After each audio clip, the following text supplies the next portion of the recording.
Hey, this is Nightly Haven. I'm your host, Nikki, and tonight we're not just talking about UFOs.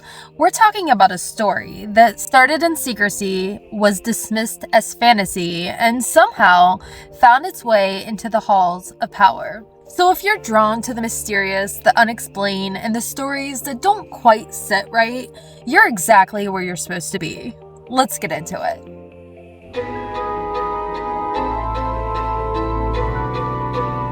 Fear tingles down your spine and hairs stand on end. Mysteries unknown and tales in the dark.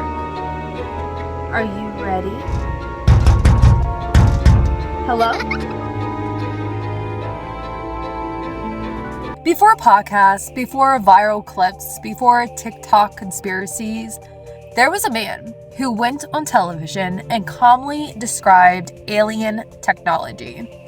His name was Bob Lazar. I'm sure you've heard his name before, or at least that's what we came to know him as, because at first, he didn't even show his face. In 1989, Lazar appeared in an interview under the name Dennis. His face was hidden, his identity protected, and what he claimed sounded like something straight out of science fiction. He said he worked at a place called S4, a facility near Area 51, not building aircraft, not testing weapons, but reverse engineering non-human spacecrafts, crafts that weren't made on Earth.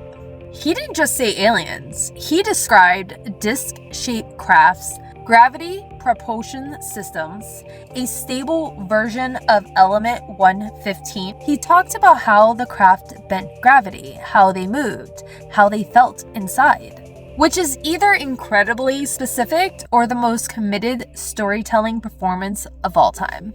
And here's where your realization comes in. Lazar didn't just tell this story once, he kept telling it.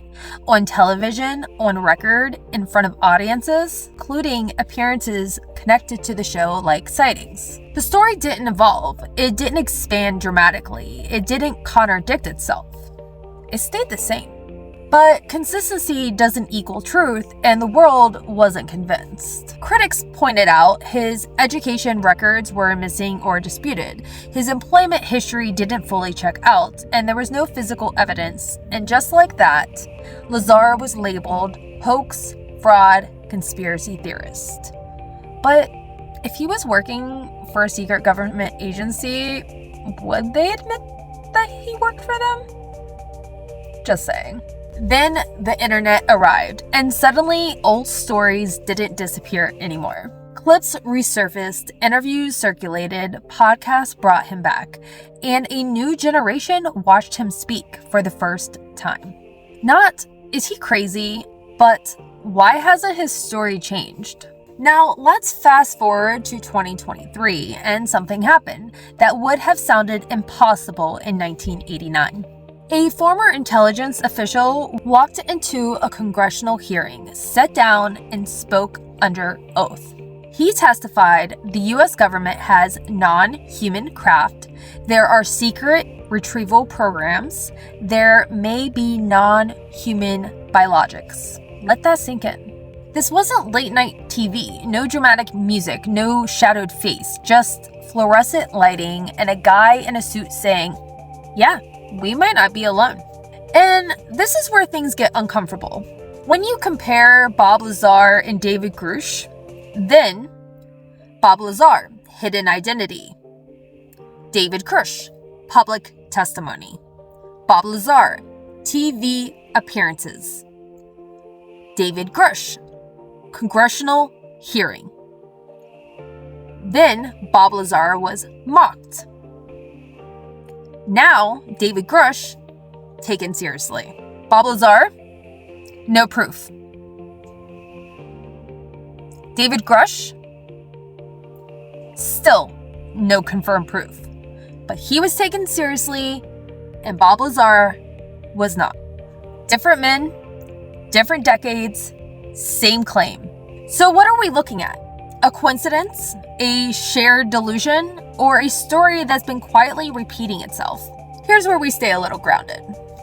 There's no public confirmed evidence of alien craft. Lazar's background is still disputed. Grusch's claims are unverified, though taken seriously enough to investigate, unlike Bob Lazar. But still, something's changed. Not necessarily the truth, but the reaction to it.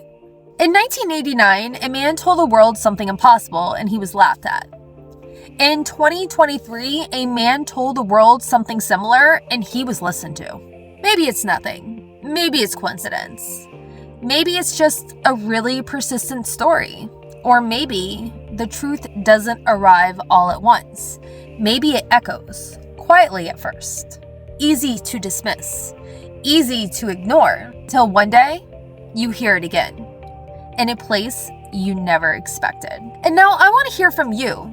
Do you think this is all just a coincidence? Or do you think something bigger is going on? If you're drawn to the mysterious, the unexplained, and the stories that stay with you long after the video ends, make sure you like, subscribe, and step deeper into Nightly Haven, because some stories aren't finished yet. Have a good day, guys. Bye.